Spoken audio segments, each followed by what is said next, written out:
From dominating global trade to reshaping geopolitics, China has positioned itself as a superpower. But how did China rise so quickly? And what does its global dominance mean for the world? Stick around as we break it all down. Watch and pay attention, and I will share my thought later. Right, let's take that as a point of departure. Vice President Cheney, I'm going to come to you with a core question in respect of the whole of this. Our objective is to look at the world order in 2030, a decade out. None of us are prophets. None of us can see with certainty, at best through a glass darkly. But the key question, it seems, on the basis of all of the discussions at this forum and many discussions outside of it, are whether it is likely that Washington and Beijing will find a collective understanding of what a rules-based international order might look like in the future. Everyone knows here, you know better than most, that the rules-based international order by which we've lived since 1945 was crafted largely under the influence of the United States at Bretton Woods and subsequently at San Francisco, and shaped the world all the way up to 1991, and the administration of which you were a major part shaped to a significant degree the world order post-1991. We're now at a point where tectonic plates have moved. The world is not what it was in either of the periods that I've described. China is rising. Graham Allison has written about the Thucydides trap in this particular regard.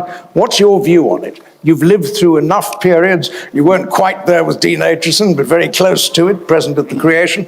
What is your view about whether or not the two major powers will in fact be able to find one another and craft something which serves the vital interests of the United States on the one hand, accommodates China on the other, and secures peace and stability in the world at large? Well, that's an easy question. I thought it was, yeah, that's why I gave it to you.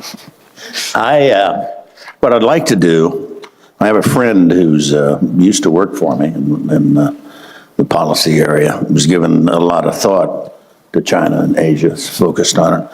But he wrote something recently that I think sort of captures the perspective of a lot of Americans about what's happening. It's not necessarily official policy in that sense, but it's, I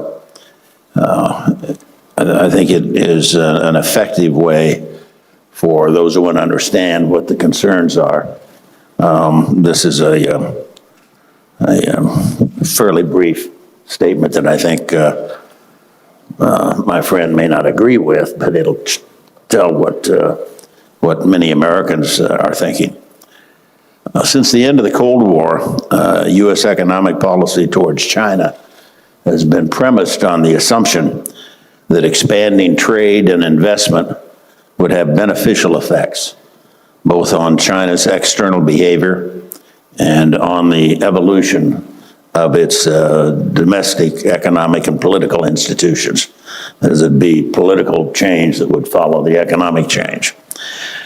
That country's deepening relationship with the United States and its broader integration into the global economy would, it was hoped, give it a stake in stability and encourage it to see itself as a responsible stakeholder in the existing international system. As its economy developed, China would move away from state-directed planning and place greater reliance on market mechanisms.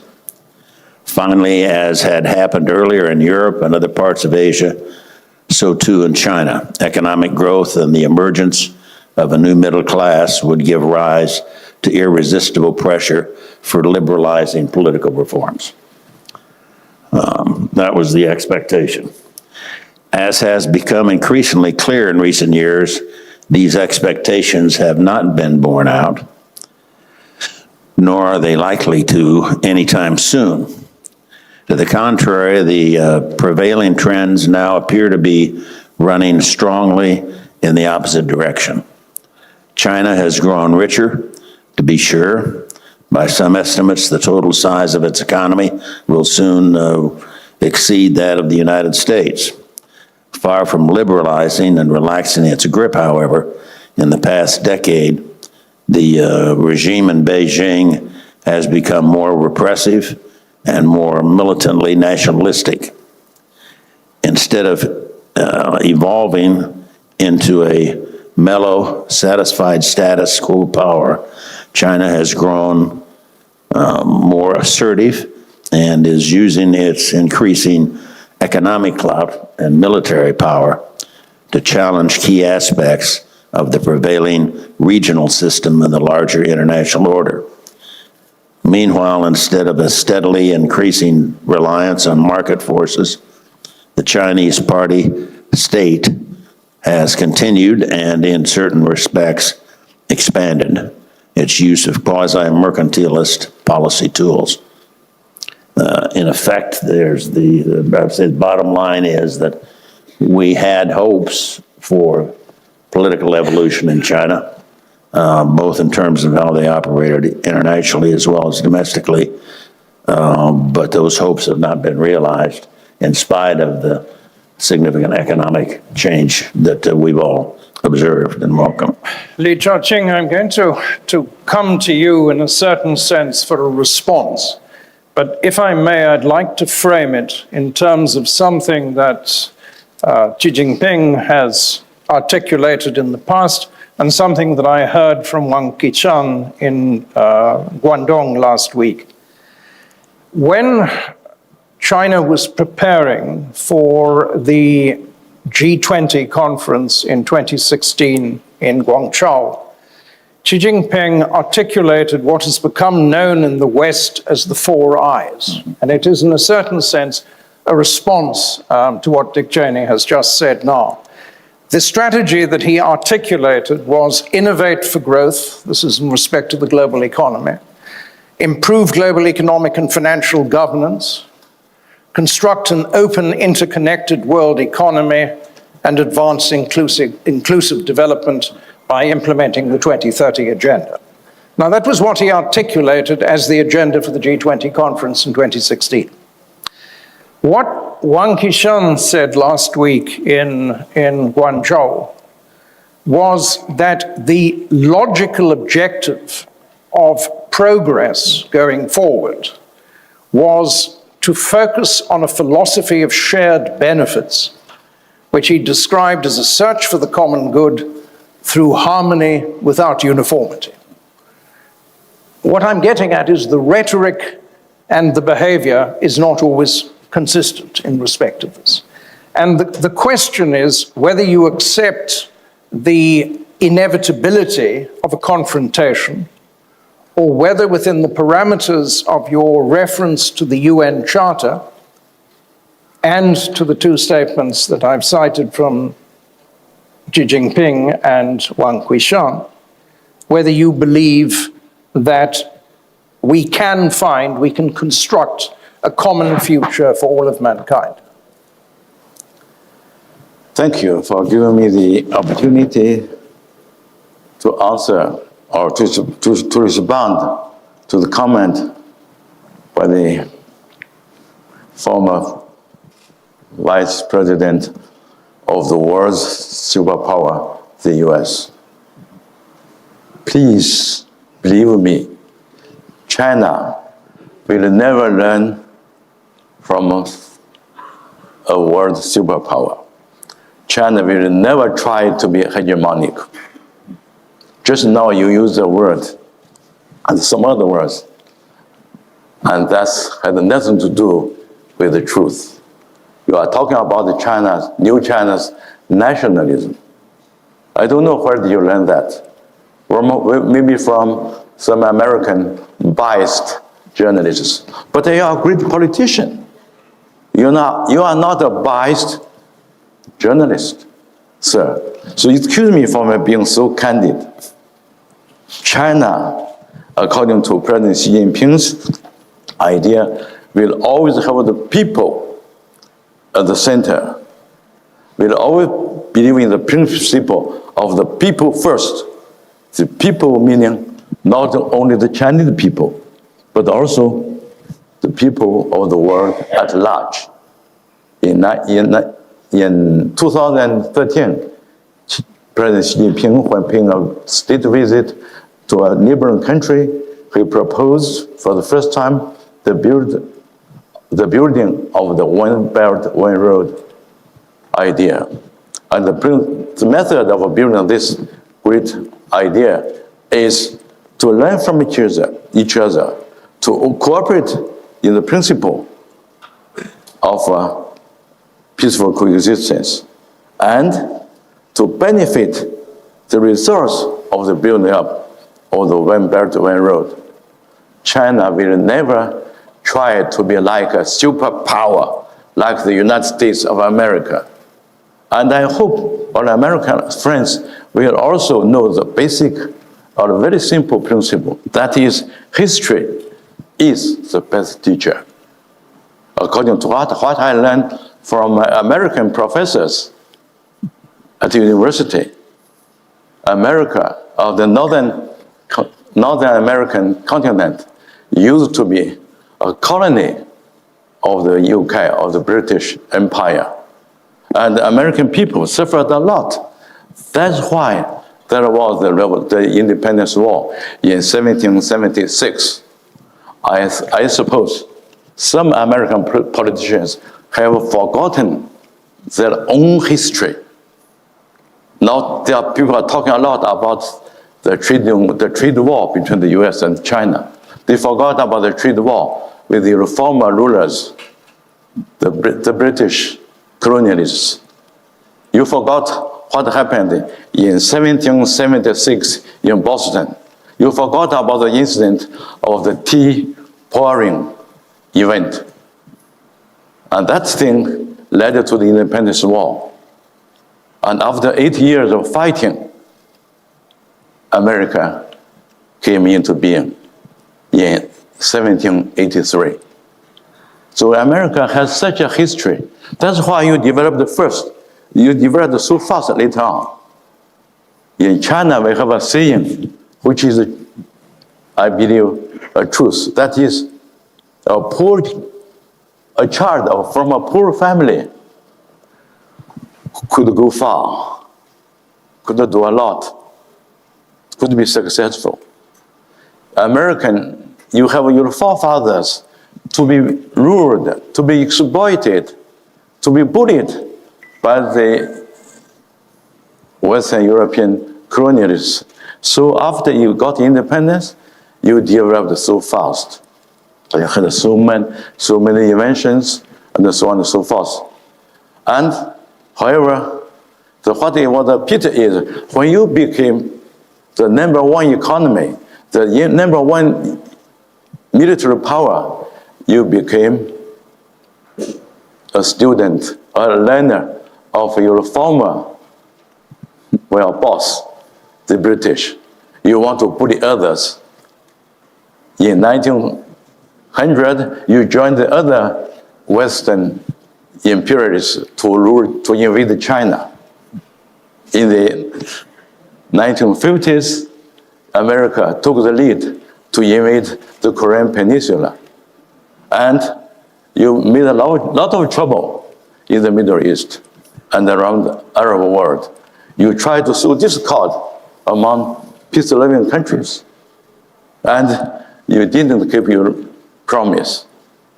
Talking about US-China relations, I was quite happy to thank you for you to give me the chance. Remember, sir, 1972 was still not too far away. On the last day, February the 28th, 1972, the first joint communique between our two countries was announced in Shanghai. According to that communique, we simply call it the Shanghai Joint Communique between China and America. The essential sentence in that document is that the American government finds that the people, the Chinese people on the two sides of the Taiwan Straits, all believe there is only one China. All believe that there is Taiwan is part of China. The American government does not challenge this position. This is a very important sentence in the first joint communique between our two countries. But I'm afraid, sir, have you ever read that? Have you ever read it? I suspect he has. Many politicians of America read it, but they forgot it. And they don't keep their promise. They betrayed their forefathers' promise. As they continued to interfere into China's internal affairs on the Taiwan question. For instance, you wanted still to sell weapons to Taiwan. For what? Is Taiwan a state, a city, a village of the United States? No, Taiwan is China's Taiwan.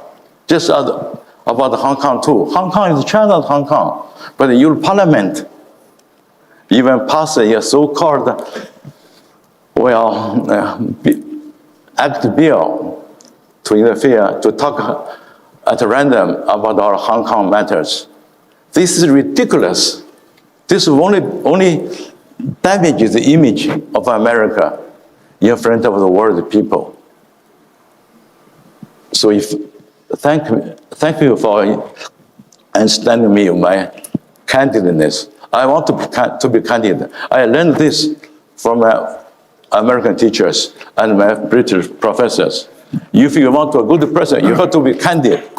So for the future, I only hope we remember one of the rulers of EU told us, we have to start our future from today, not from tomorrow. I hope all the American politicians will realize the serious and the stupid mistake they already have committed, so that to do something good for the US people as well for people of other countries, including Arab countries. Indeed. Thank you. Well, as we've said, it was a candid exchange.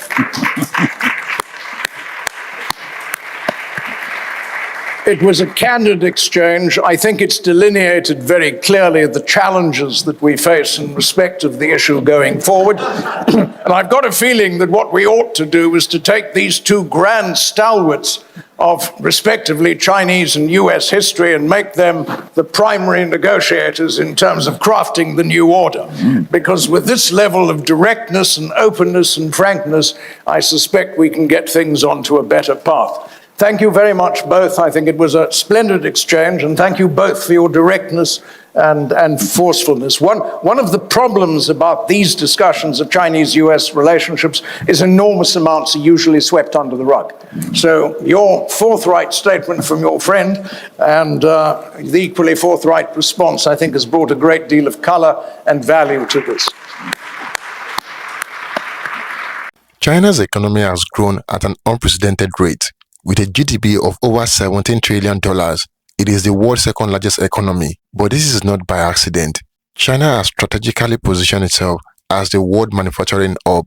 The made in China label is everywhere, from smartphones to high-speed trains. One of China's most ambitious projects is the Belt and Road Initiative. Trillions of dollars invested in infrastructure projects across the world.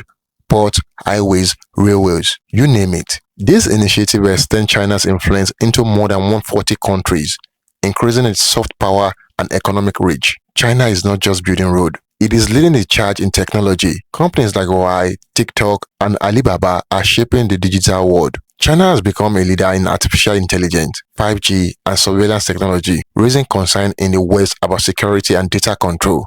China's military power is growing rapidly. With the world's largest navy and increasingly modernized army, Beijing is flexing its muscle in the South China Sea and beyond. Military analysts say China's defense spending could soon rival that of the United States. But China's rise has not come without pushback. The US and its allies have imposed sanctions, waged trade wars, and built alliances to counter Beijing's influence. The Taiwan issue, the South China Sea dispute, and human rights concerns are all flashpoints in this geopolitical chess game. Will China overtake the US as the world dominant superpower? Will its influence reshape the global order? One thing is certain, China's impact on the world is not slowing down anytime soon. What do you think? Is China's rise good or bad for the world? Share your thoughts in the comment box below and don't forget to like this video. Until next time, cheers and have a good one.